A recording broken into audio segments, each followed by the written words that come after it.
Hey there, good morning, everyone. I want to thank you all for coming into this digital discussion. So to introduce myself, my name is Bailey. I'm one of the historians here at the Edison and Ford Winter Estates. We do step into history digital editions every single month. And because June 1st marks the first day of hurricane season, we thought what better way to kick off the season to have a brief overview of the hurricanes that have made landfall down here in Southwest Florida. So just so everyone's on the same page, what exactly is a hurricane? A hurricane, broken down to its barest essentials, is just an extremely windy storm.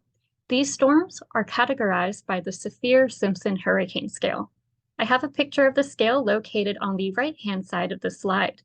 The weakest storms are called tropical depressions, and the strongest storms are Category 5. There have only been 4 Category 5 hurricanes that have made landfall in the United States. Now, hurricanes take on a different name depending on where we are in the globe.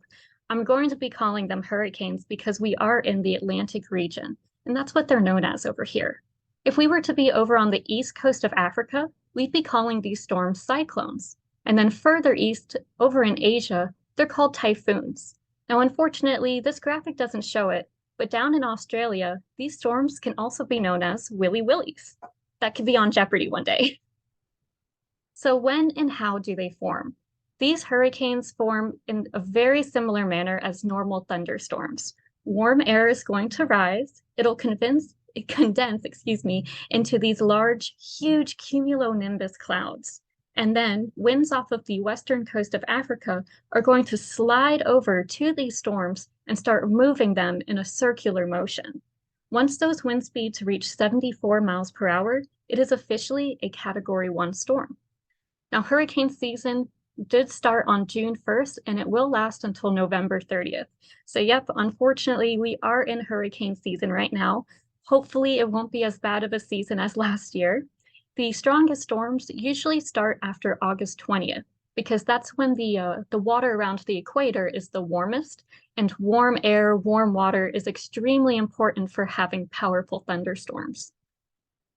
This is what a hurricane looks like from a top-down perspective. Right in the center is the eye of the storm. This is by far the calmest, quietest part of a hurricane.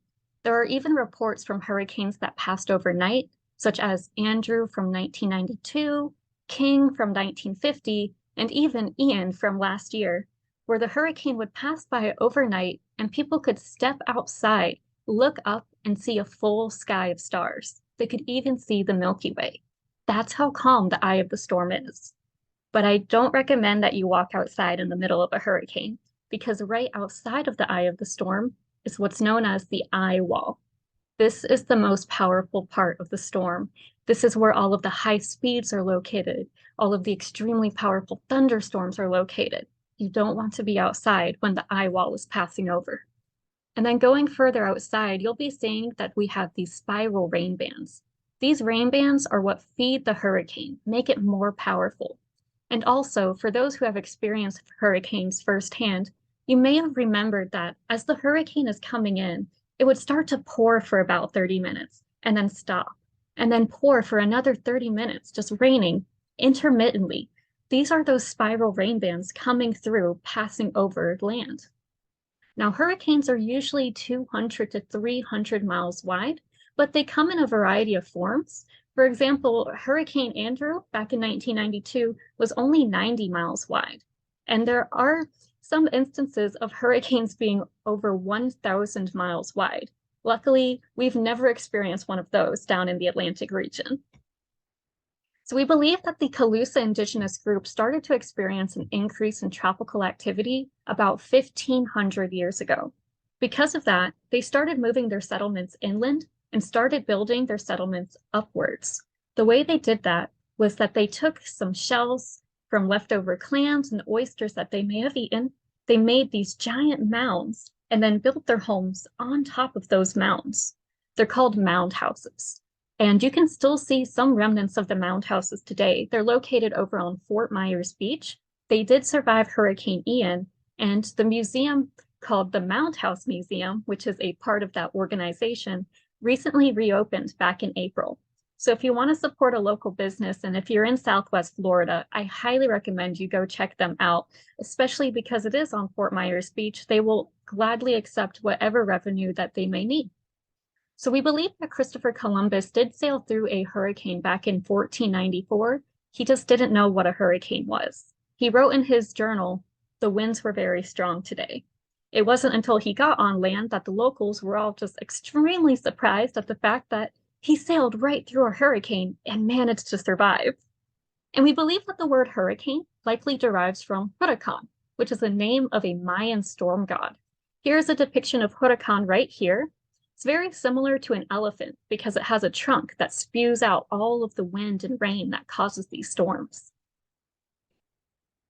So the tradition of naming these storms began back in World War II. The meteorologists of the Pacific Fleet started naming these storms based off of the alphabet. They would name them Hurricane Alpha, Hurricane Bravo, Charlie, so on and so forth. But as the years went on, it got hard to distinguish.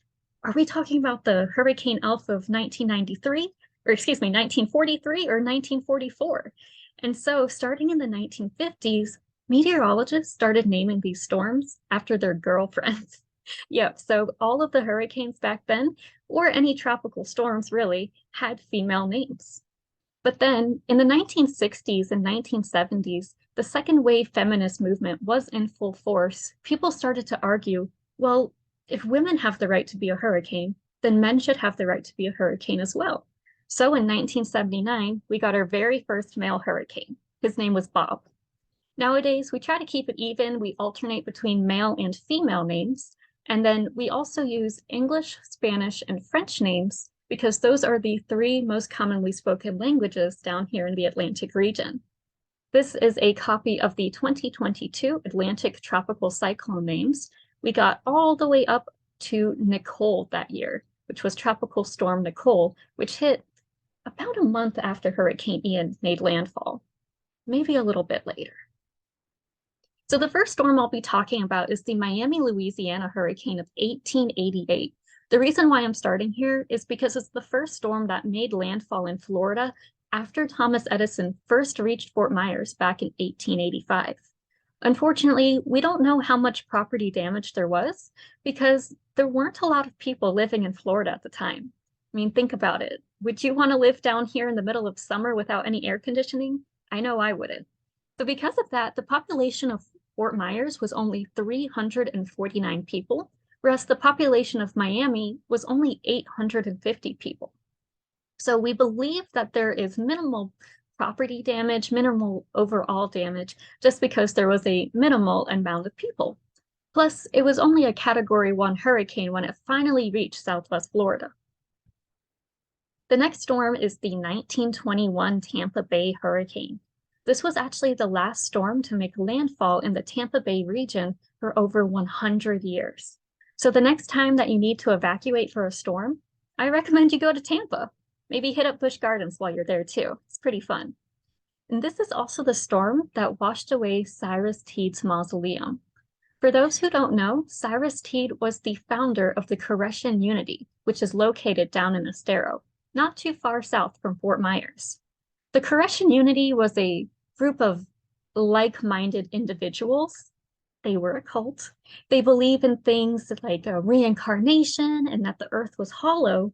And when their founder, Cyrus Teed, passed away, they kept him in a mausoleum because they thought that he would just come back to life and keep leading the group.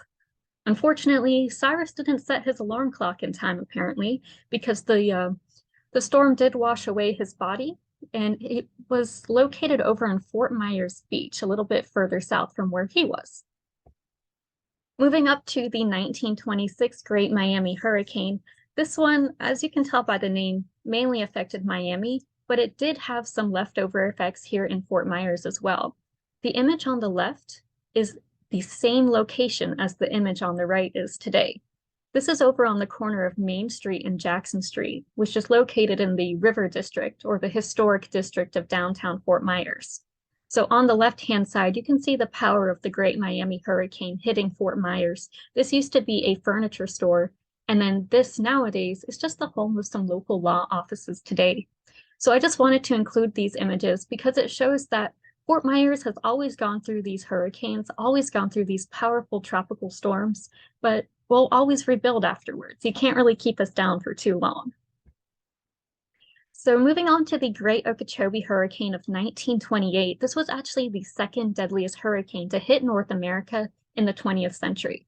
The deadliest hurricane was the Galveston Hurricane of 1900, which made landfall over in Texas. So on the left-hand side, you can see the tracking of the storm. It's a little hard to see, but this is South America down here. This is a little bit towards the Caribbean. And if you look right in the center, you'll see these numbers, 995, 1005. This is the barometric pressure of a storm. So the lower the barometric pressure, the more powerful the storm is. And then these are some images of the effects of the Great Okeechobee Hurricane of 1928. These are images of Deerfield, and Lake Worth, Florida, over on the other coast. Unfortunately, the images may be a little blurry on your end, but they can be found for free online through the National Hurricane Center's website. The reason why this storm was so devastating is because it dropped so much water over the earthen dikes around Lake Okeechobee that it actually caused the entire dikes to dissolve, disintegrate, and then it caused Lake Okeechobee to swell up and roll over. That caused a 20-foot storm surge. So that storm surge completely inundated many of the farming communities around Lake Okeechobee, and it cost the lives of over 2,800 people in the United States alone, about 4,100 people in total. So as a direct result of the storm, the Hoover Dike system over around Lake Okeechobee was designed and was developed with the help of the U.S. Army Corps of Engineers. And even today, we haven't had any issues with Lake Okeechobee swelling up or causing any floods ever since then. Another tragic storm is the 1935 Labor Day hurricane. This is in the midst of the Great Depression. Many people in the 1930s only had 54% of the income that they had in the 1920s. Because of that, many people were struggling financially. And as a way to combat this economic hardship, the United States started up the Works Progress Administration.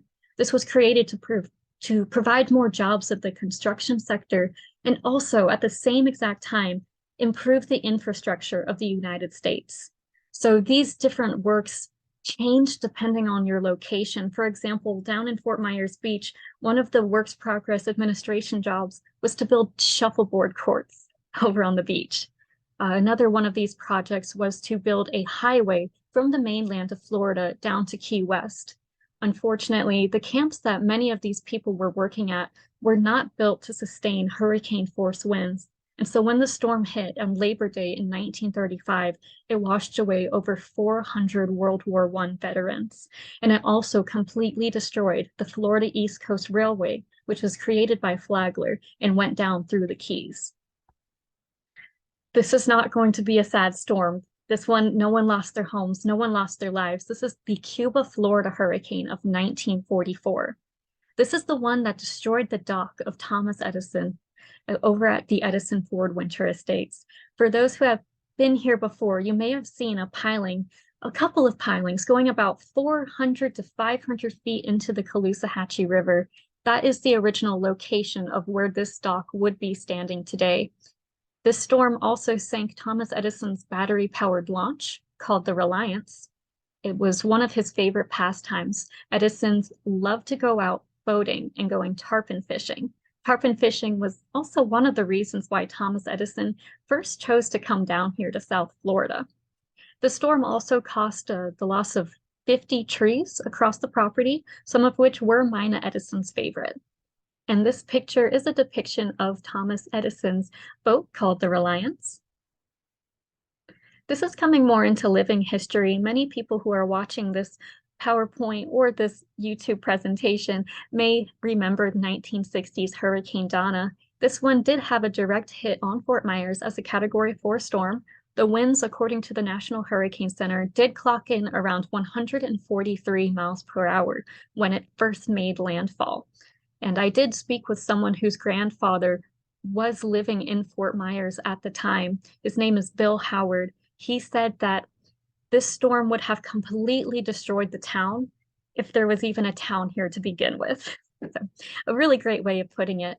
Hurricane Donna also holds the record for the longest lasting hurricane. Hurricane Donna sustained hurricane force winds for over 17 days. It hit Fort Myers as a Category 4 storm and then traveled up along the East Coast and hit New England as a Category 1 storm. This one is coming even closer to living memory. This is 1992's Hurricane Andrew. This one primarily affected Miami, but I wanted to include this storm because it's a nice way to talk about the different ways that people have to evacuate from these storms.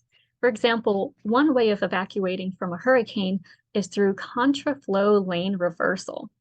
Very scientific, technical sounding way of just explaining that all of the roads will be changed to be going in one direction. Yep. So all of the northbound and southbound lanes were changed to go northbound, just so as many people as possible could be leaving.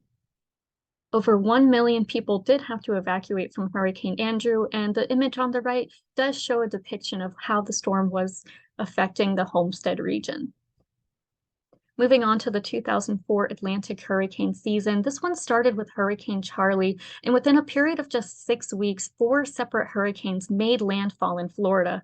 Here is a picture of a newspaper clipping that I personally kept on hand from 2004 that showed the season of the storm. So it shows all of the different trackings. My personal favorite for the trackings was Hurricane Jeannie. It comes up, it makes a loop-de-loop, and then goes right through Florida, kind of like a roller coaster. And a roller coaster is a really great way of putting it because it felt like we were stuck on a roller coaster at that time. We couldn't get off that ride. So the most devastating one was 2004's Hurricane Charlie. The reason why it was so devastating is because it was extremely compact.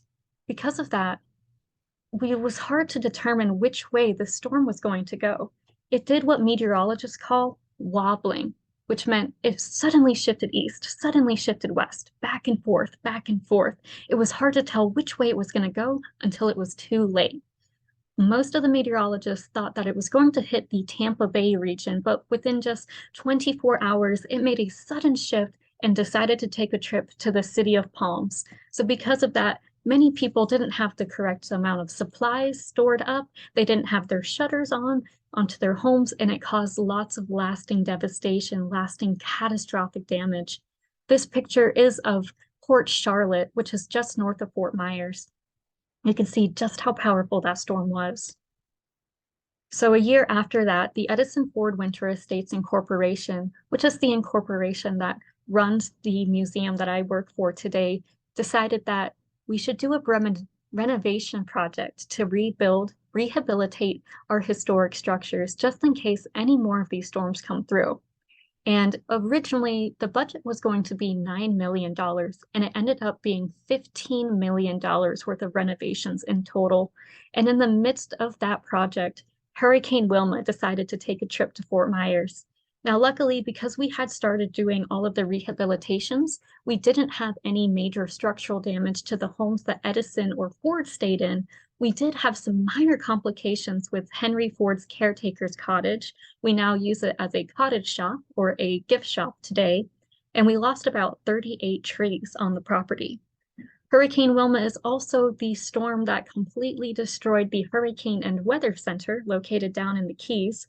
And if you look at old newspaper clippings from 2006, not very old since it's only from 2006, you can see that the meteorologists had extremely bruised egos about it. And many of the meteorologists said, our new Hurricane and Weather Center will survive anything. Even our flagpole can sustain Category 5 hurricane winds.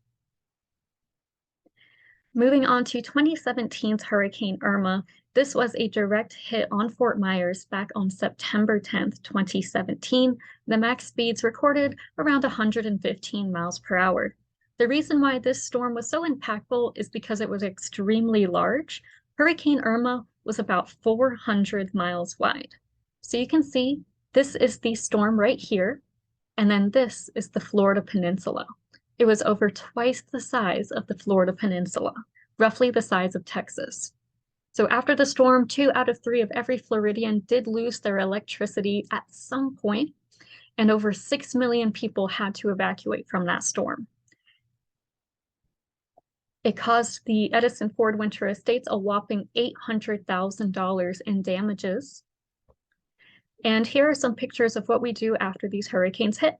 On the left-hand side, you can see the historic Mysore fig tree. This was planted by Thomas Edison himself back in the 1920s and was sadly uprooted, and it landed over on McGregor Boulevard. Now, luckily, it landed that direction, because if it landed the opposite way, it would have completely destroyed the house that he lived in. And we probably wouldn't be the Edison Ford Winter Estates anymore. We would just be the Ford Winter Estates. So we cut our losses there. The woman right over here is our former CEO, Chris Pendleton. She is about 6 feet tall. Yep, 6 feet tall. So you can see just how large that root system is right there. All right.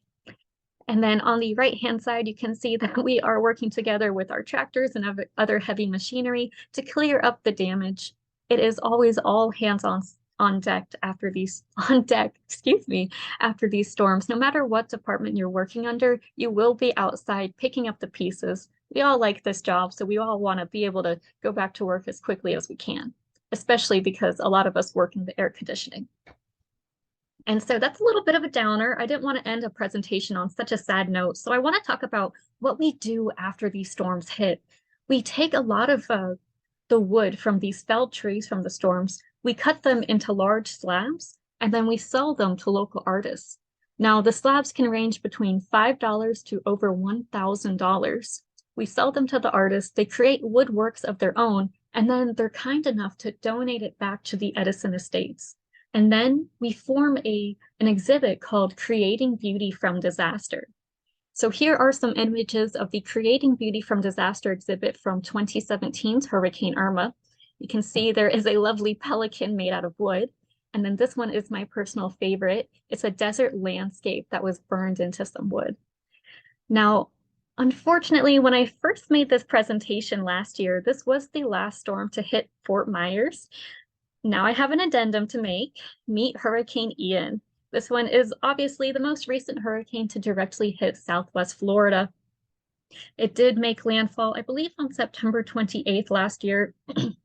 Excuse me, it was a very slow moving storm. It only moved about 9 miles per hour. And so because of that, it did drop a lot of water across the town, and it did cause extensive flooding, extensive storm surge. The tracking for Hurricane Ian was very similar to Hurricane Charlie in the sense that it was initially going to be hitting to the Tampa Bay region and then suddenly decided to take a visit to Fort Myers. And here is a GIF of the power of Hurricane Ian making landfall onto Florida. The big difference between Hurricane Charlie and Hurricane Ian is the size. Hurricane Ian was much, much, much larger than Hurricane Charlie. Hurricane Charlie could have fit inside the eye of Hurricane Ian. And here are some pictures of the damages brought by Hurricane Ian. On the left-hand side, you can see the boat parking lot. This is only a couple blocks away from the Edison Ford Winter Estates today. A lot of these boats did crash ashore because of the storm surge brought from Hurricane Ian. This is located over on West 1st Street, and you can still see some of the boats here today. And then on the right-hand side, you can see a picture of the bridge leading over to Pine Island, I believe.